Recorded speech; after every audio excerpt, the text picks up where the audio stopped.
All right. Not in the Cache-maniacs.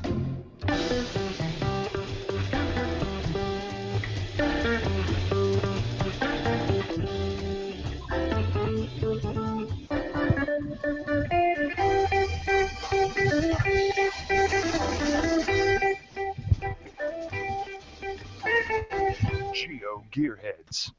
Well, welcome to the 238th episode of the GeoGearHeads. I'm the bad cop, along with our host, Daryl W4. And Daryl, we have a very unique show for us, for our listeners tonight. Why don't you tell us a little more?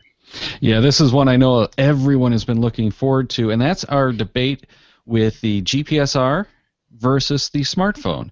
And arguing tonight for the GPSR, we have Land Monkey. Oh, yeah. Hey from Canada. And you gotta put an A in there. Come on, man. It's implicit.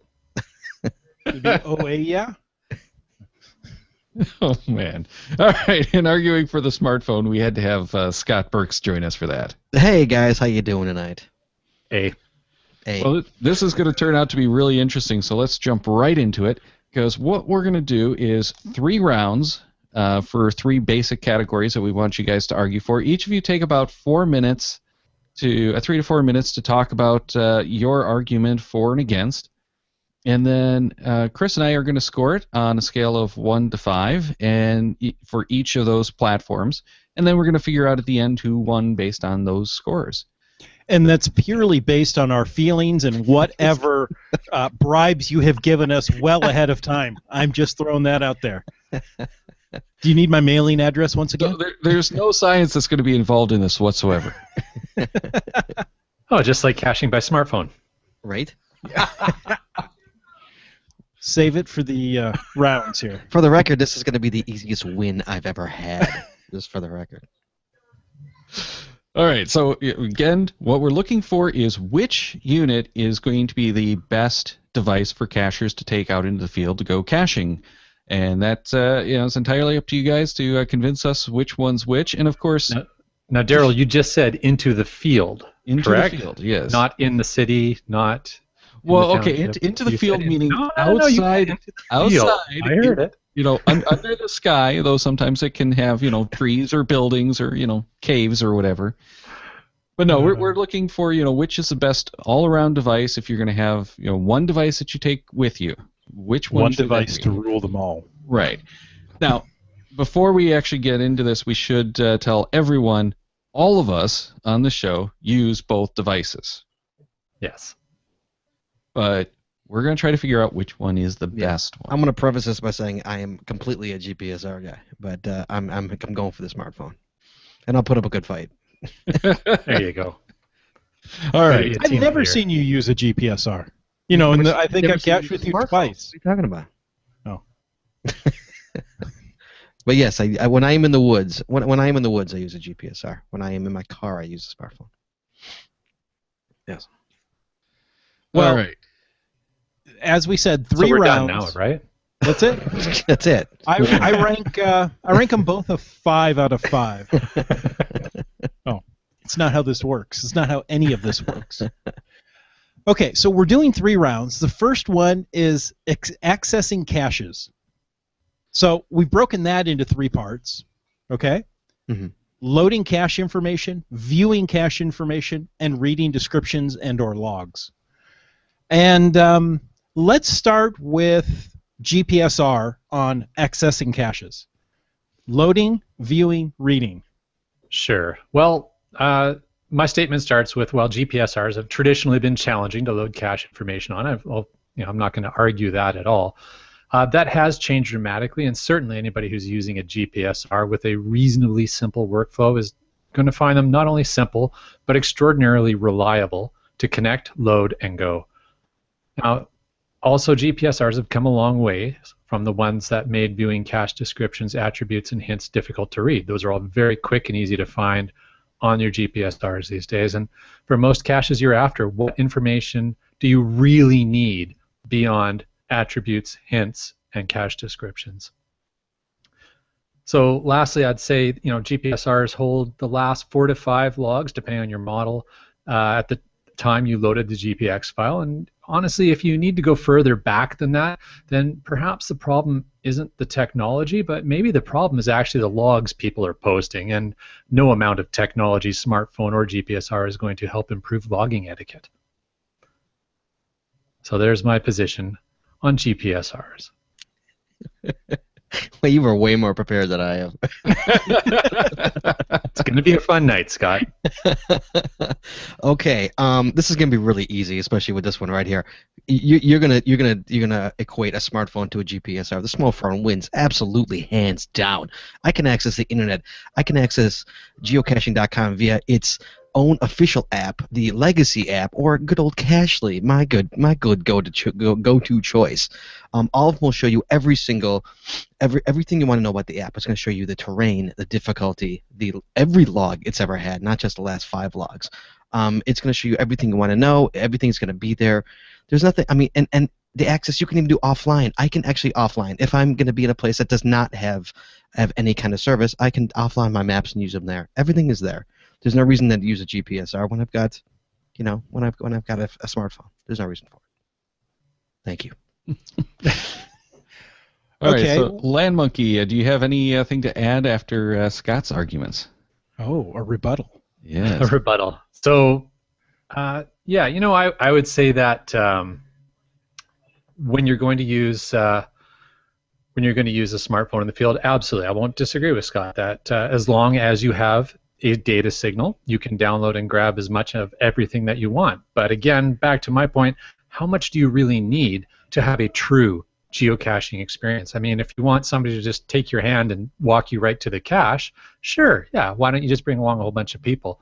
Or a smartphone. See, now you're making me take notes to rebuttal you. Hold on. If you want to do it the now traditional way. He's just angering me now. All right, go ahead. Continue. Sorry. Oh, no, that's fine. That's my rebuttal. Can I rebuttal back?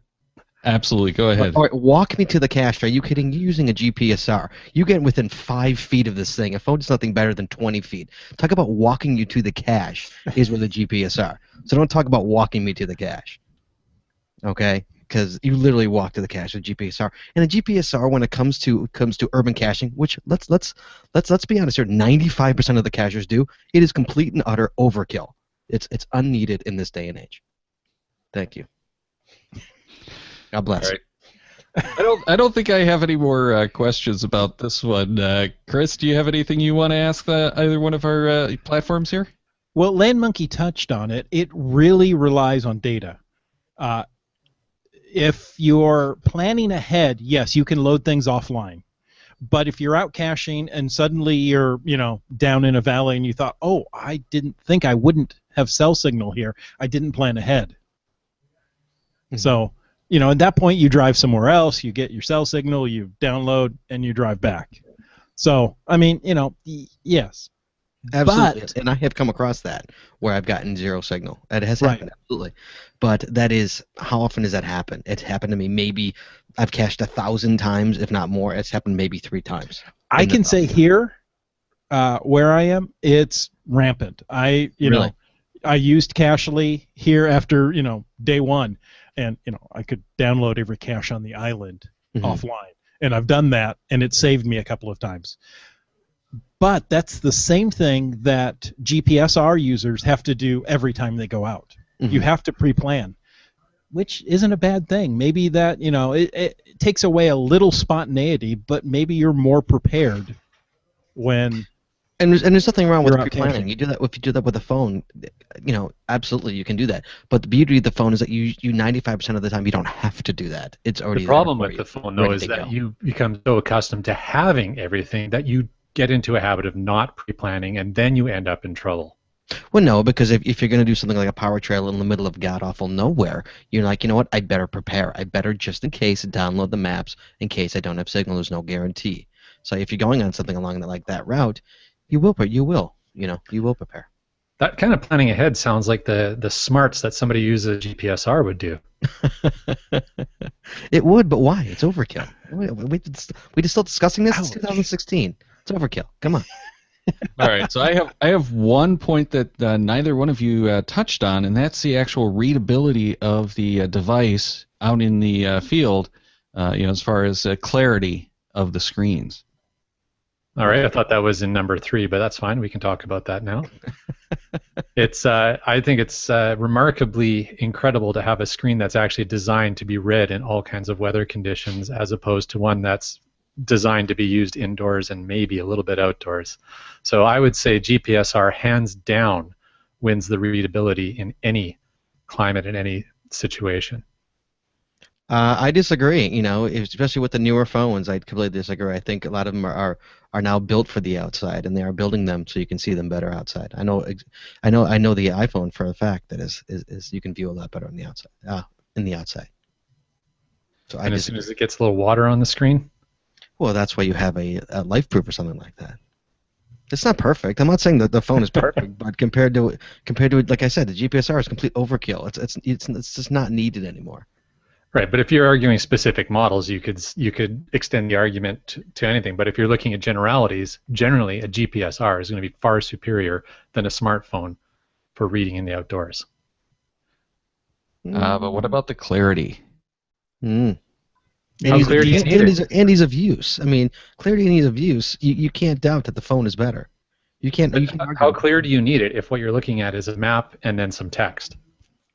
Well, yes, but how much text can you fit on the screen, and how readable is the text on a GPSR? Right.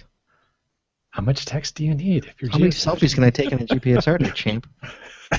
When I hit a glorious area of a geocache. I'm not going to even attempt a puzzle cache from a GPSR, though.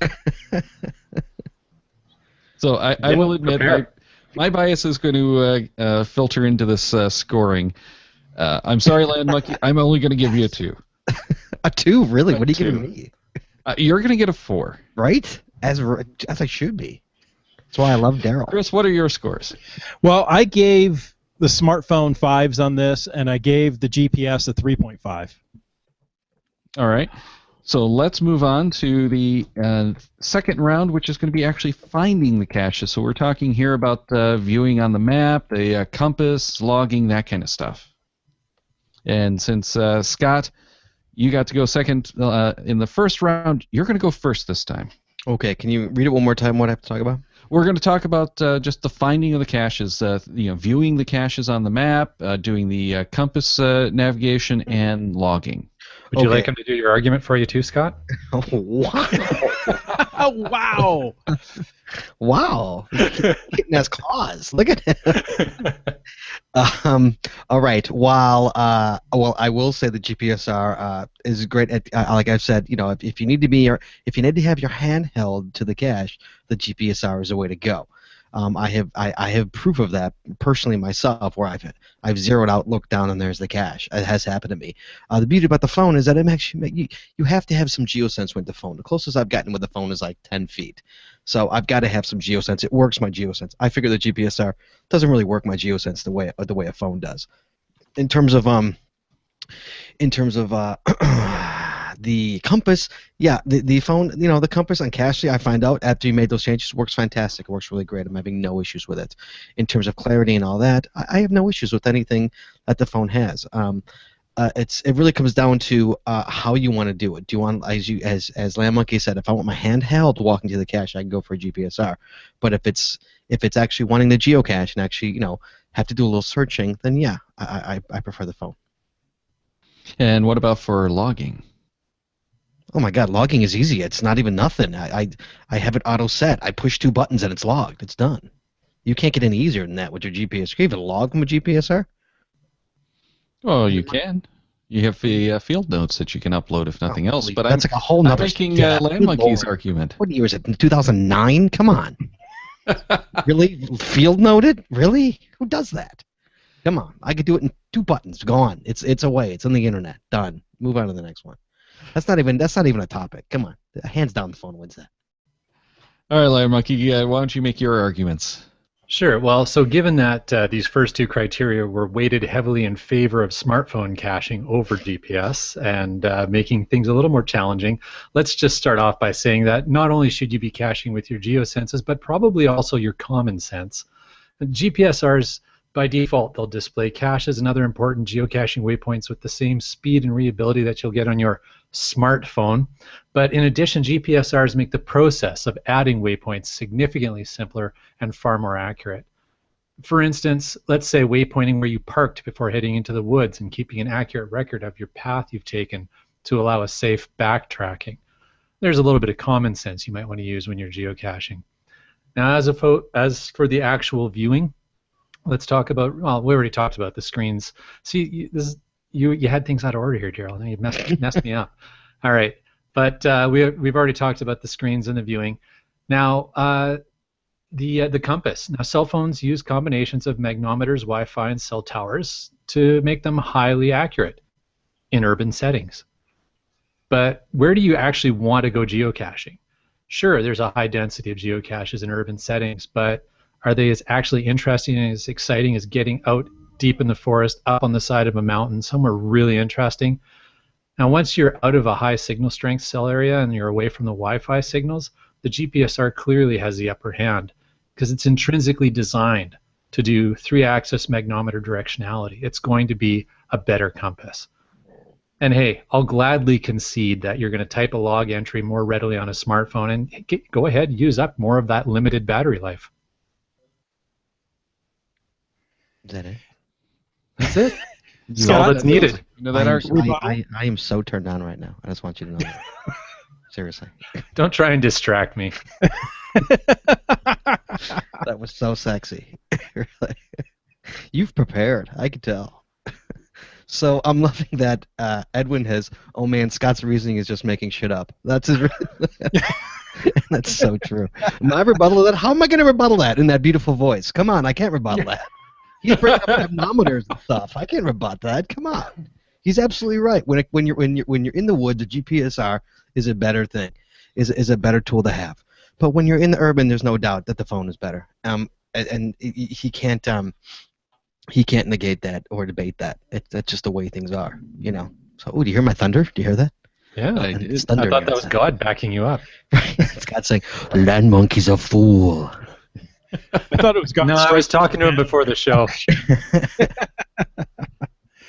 Well, if we add tracks and waypointing into, or not waymarking, but marking waypoints into the mix, you have Scott. to. I mean, you're exactly right there, Land Monkey. So, Scott, what do you say about tracks and waypoints with a smartphone?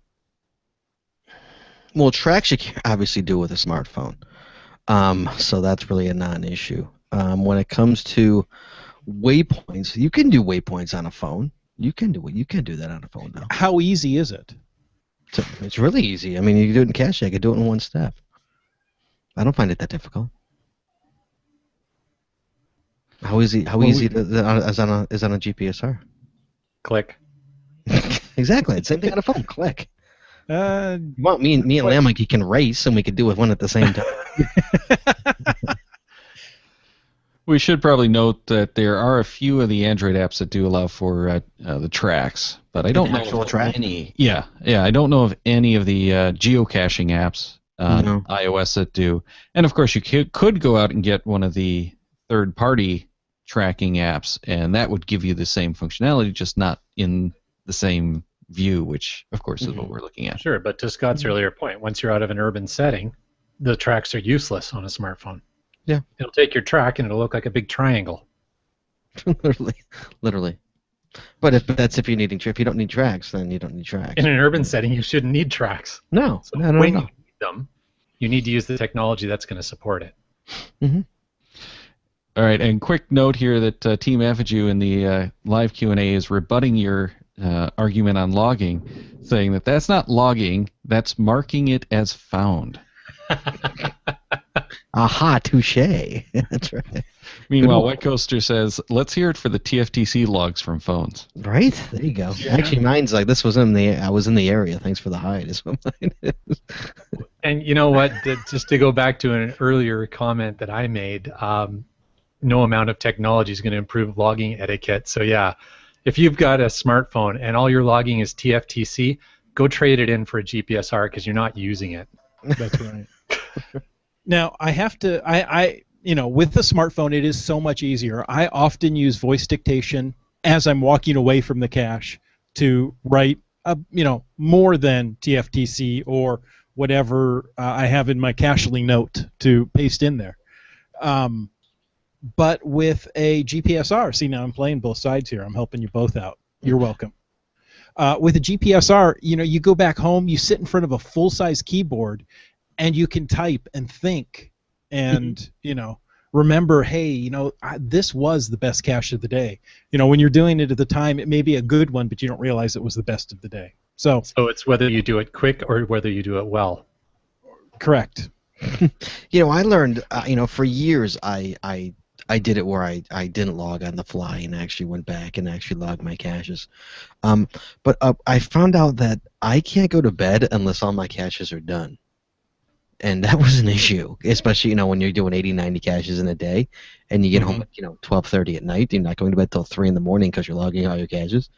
But I couldn't go to sleep on unlogged caches. I still can't to this day. I can't go to sleep on unlogged caches, which is why I log in the field and log on the fly, because I can't. I would be up all night, so it's just easier. I mean, hey, guys, what's sorry, just to interrupt. I think we lost Daryl. Does that mean the podcast is actually still going?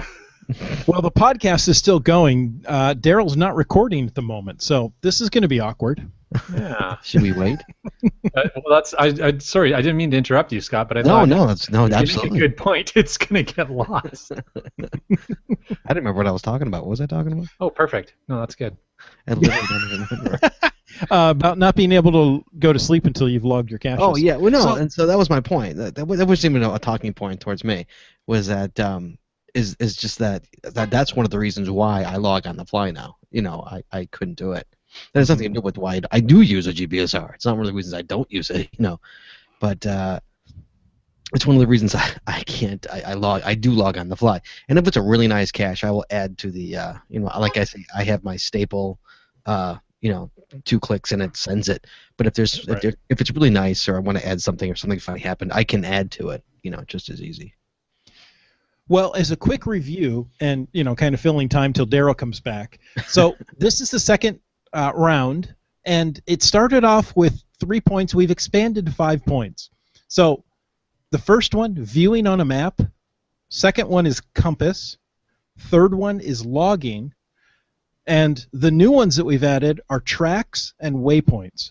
So 5 categories to consider in this round as to which is the better device. All right. It's really downpouring here. Sorry. Is it? Yeah, we had some great rains here this out of morning. nowhere. Like to start downpouring. Like it's really. Well, maybe that's what happened to Daryl. I know, but I mean, I'm 5 hours away. I don't think we have the same rain. That's true. I always think that you guys are much closer, but no, we're about 5 hours away from each other. Wow. Yeah. Man, and you're on the other side of the lakes from him. Yes, he's on the other side. Yes. What'd you say, Lamaki? I was just saying, I don't know if he's coming back. This is quite a delay. Even if he had to reboot, he should be back on by now. I could call him. Doesn't he have like 3 and 4 computer backups ready to go? Right? He's backup computers just sit inside. And unless his power went out. Daryl Wattenberg. Oh, that could have been. I don't have my phone out here with me. I apologize. Okay, here. Everybody could hear him. There we go. Eventually, so we're not recording right now, but we're eventually going to call him. Hello. Hi, what's up, big guy? Trying to get my internet back online. We're trying to record a podcast here. What's going on? I know. And of course, that's when it's going to drop. So what's going on? Your internet's down? Yeah, I'm not getting any data passing through the ISP. Ooh, that's not good. How did that happen? I don't know. You need to pay your bill. Remind him that he's actually live on air before he says anything he regrets. Oh yeah, you're live on air, by the way. I figured that much. He knows me way too well. So, I thought it was Chrome that locked up, though. But is your internet's down? Yeah, and then I checked the router, and it's like, no, there's no connection to anything in the world. Wow. It's like, oh, lovely. Okay. Scott, remind him to pay his bill. Did you pay your bill? Oh, yeah. Yeah, he paid his bill. Okay. Yeah. And this is all about what quality podcasting I know this is my. Exactly. This is free entertainment, kids. All right, so we're just waiting until you maybe come back. How long is this going to be on for? I think we ought to continue on. We can't. Well, it should go forever. It should go forever. Why you're not the person? Aren't you the person who made it? Daryl could grab the audio off But the it goes, YouTube stream well, later. it goes like 40 hours, I think, Oh, now before. So you could it, technically grab the audio off terminates. of this, right? So we can just keep going. Yeah. You know, but Yeah, wait, I'm just Daryl was gonna on do my that. side. That's not fair. Daryl too was bad. totally in my I was back on pocket. both of your sides. I can just keep Daryl like this. Yeah, because all he can hear is you. Nice. That's right. He's all he hears definitely on your It's going side. to be a fun one to try to edit. It's just be really interesting, the final product, that's for sure. Yeah, I'd say leave it as is, Daryl. Screw it. Leave it as is. I'm probably going to have to because, well, Yeah. I don't think I can.